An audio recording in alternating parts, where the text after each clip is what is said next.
A few years ago, I posted a video discussing some of the upgrades you could do for the Henry 22 caliber lever action repeater. This is Henry's model H001. It's a great rifle, smooth and accurate. And since I posted that video a few years ago, some of the upgrade options have changed or are no longer available. So I wanted to cover those as briefly as possible. So let's get started. This rifle has been checked, and we'll begin with the business end. The first upgrade was a replacement front sight. And we'll roll this over. And this was a complete replacement. If you've seen my earlier video where you unscrewed this barrel band, slid it off, slid the new one on, and what had changed was this hood was now, protective hood is now partially open, and instead of a steel post on the inside, there's a light tube, so it makes it a little easier to see. That was the upgrade.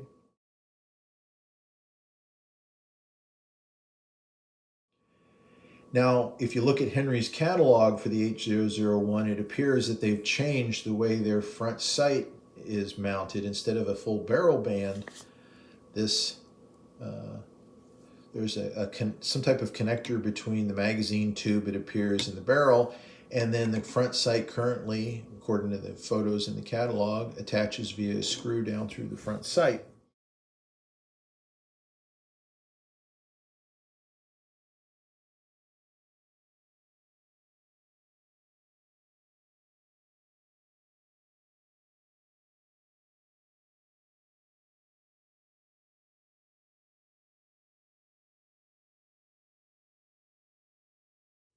All right, the next upgrade item was the saddle ring receiver cover. This is no longer on Henry's parts website, and it's identical to the factory cover except for this loop in the saddle ring. It's just a little bit of cowboy bling, just kind of neat, but it's no longer on their website. On to the big loop.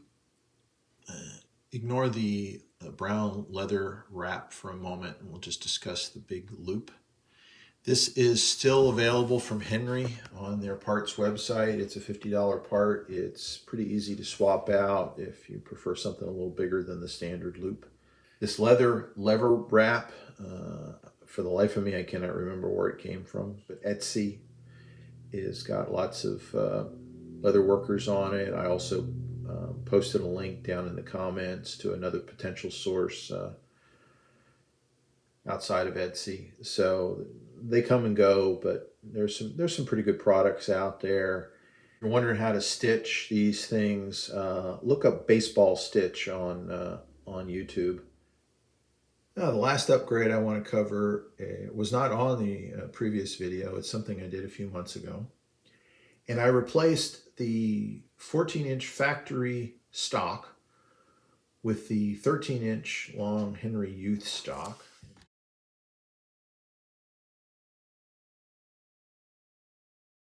And the Youth stock is what you see here on the Henry. It came with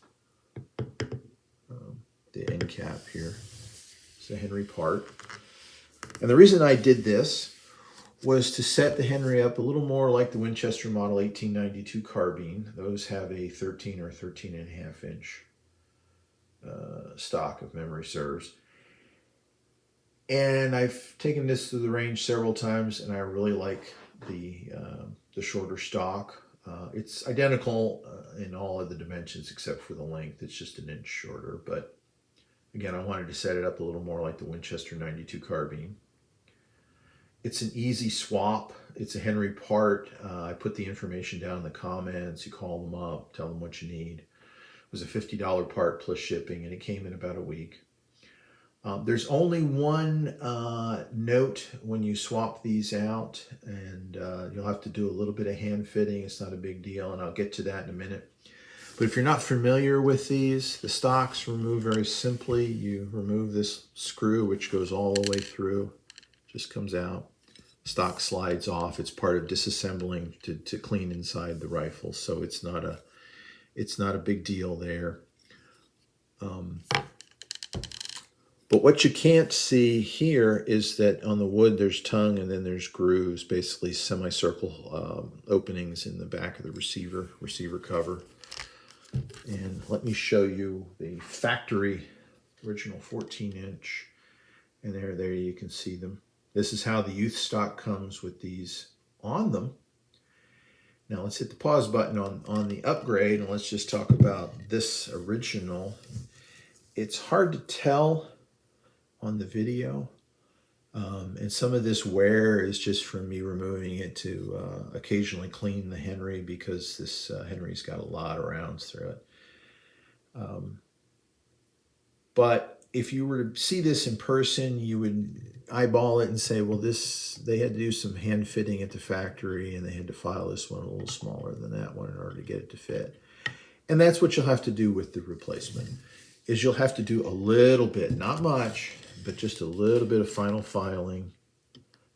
Probably, not definitely, but probably have to do a little bit of filing, but it's very simple.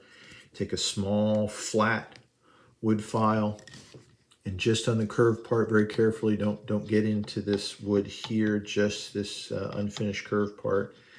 Just make a couple passes on each side. Don't mess with the flat, don't mess with this, just this unfinished curved part. Couple of light passes with a small flat wood file. Nothing too big or aggressive, you don't want to take off too much wood. And then hand fit it. And if it still doesn't fit, take it back off. A couple of light passes with that very small flat file. And it took me about 20 minutes with the replacement stock, and then it fit perfectly. So if you just take your time and just focus with some light passes, take your time, you won't have a problem with replacing it. Well, thanks for watching. If you have any comments or questions, please post them in the chat. Thanks for watching, and be safe.